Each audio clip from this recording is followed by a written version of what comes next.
Bienvenue. Aujourd'hui, on se penche sur le système éducatif marocain, un sujet complexe. On a pas mal de documents sous les yeux, des analyses, des chiffres officiels, des témoignages. C'est un mélange de défis qui durent et de nouvelles ambitions réformatrices. L'idée, c'est de décrypter un peu tout ça. La crise des apprentissages, c'est quoi exactement? Les écoles pionnières, promesses ou mirages, et le passage à l'université, ce parcours parfois difficile, qu'est-ce qui coince? Exactement. Essayez de voir ce qui fonctionne et où sont les vrais points de friction. Alors, on commence par le diagnostic, cette fameuse crise des apprentissages. Les chiffres, ils sont assez parlants, non? Ah oui, très.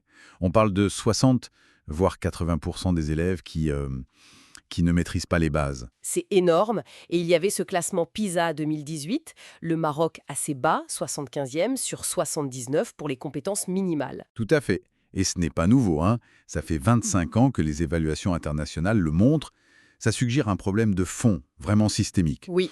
D'ailleurs, une des sources suggère que le modèle hérité de l'indépendance, très centralisé, est peut-être arrivé à bout de souffle.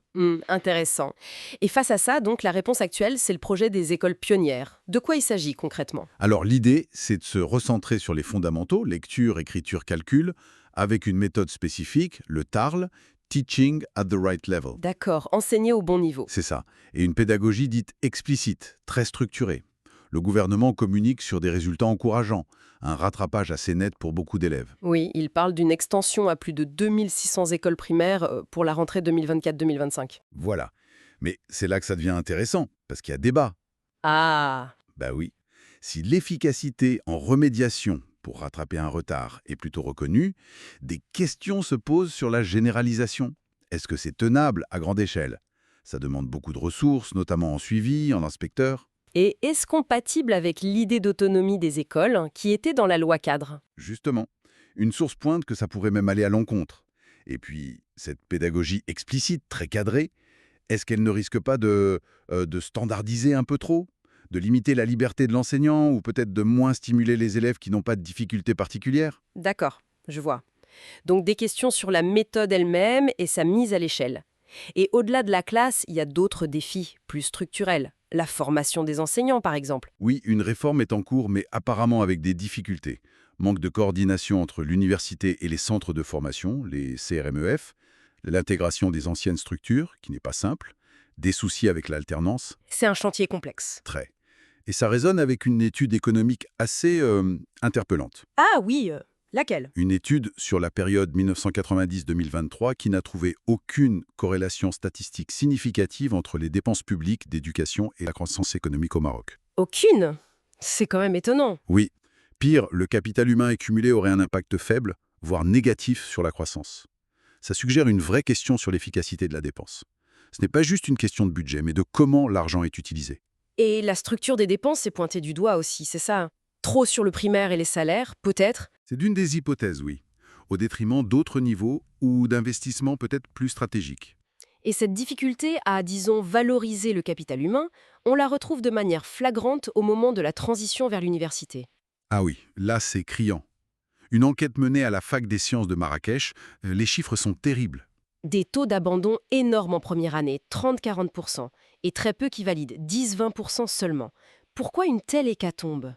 C'est un cumul en fait. D'abord, un gros manque d'information, d'orientation avant d'arriver. Plus de 2 tiers se sentent mal informés. Incroyable. Ensuite, le choc de la langue. Le passage de l'arabe au français pour les matières scientifiques, c'est une difficulté majeure pour près de 75% des étudiants. Mhm. Ajoutez à ça le sentiment de lacune dans les connaissances scientifiques de base, 85%, les difficultés à s'adapter aux méthodes de travail de l'université et les conditions d'études souvent difficiles avec la massification, voilà, c'est un cocktail explosif. C'est un véritable goulot d'étranglement. Alors qu'est-ce qu'on voit comme perspective, comme piste d'avenir? Bon, il y a des choses qui émergent. Le numérique éducatif, par exemple. Certaines sources insistent sur son potentiel pour l'accès, la flexibilité. Oui, et pour développer les compétences pour les métiers de demain? Exactement. Et puis, il y a les réformes universitaires en cours, le fameux pacte ESRI 2030, qui vise une meilleure adéquation avec le marché du travail, avec des objectifs chiffrés, former plus d'ingénieurs, de médecins, d'enseignants. D'accord, donc une volonté d'agir à ce niveau-là aussi. Oui, mais le défi immense, ça reste de relier tout ça. faire le pont entre une initiative comme les écoles pionnières qui ciblent la base et les réalités structurelles, l'efficacité de la dépense, le soutien aux profs, la cohérence du parcours et surtout l'expérience vécue par les jeunes, notamment dans cette transition hyper critique vers le supérieur. C'est ça. Le débat, au fond, ce n'est pas juste de réparer les bases, mais de construire un système qui permette à chacun d'aller plus loin, de viser l'excellence. Tout à fait. Donc si on résume, le tableau qui ressort de ces différentes sources, c'est celui d'un système en pleine tension. De grandes ambitions, oui, mais face à des défis très ancrés, très profonds. C'est ça. Les écoles pionnières, c'est une piste pour le rattrapage, mais ça ne règle pas tout. Les questions sur la cohérence globale, sur l'impact réel de l'argent investi, sur la préparation à l'avenir, elles restent entières. Et du coup, ça nous laisse peut-être avec une question plus large pour réfléchir. Si on voit que dépenser plus n'a pas forcément eu l'effet attendu par le passé, et que l'arrivée à l'université est si difficile, où est-ce qu'il faudrait mettre le paquet de manière vraiment stratégique? Oui. Comment aller au-delà de la maîtrise des fondamentaux, qui est crucial bien sûr, mais pour vraiment libérer tout le potentiel du capital humain marocain, pour le développement du pays, quoi. Voilà, c'est toute la question.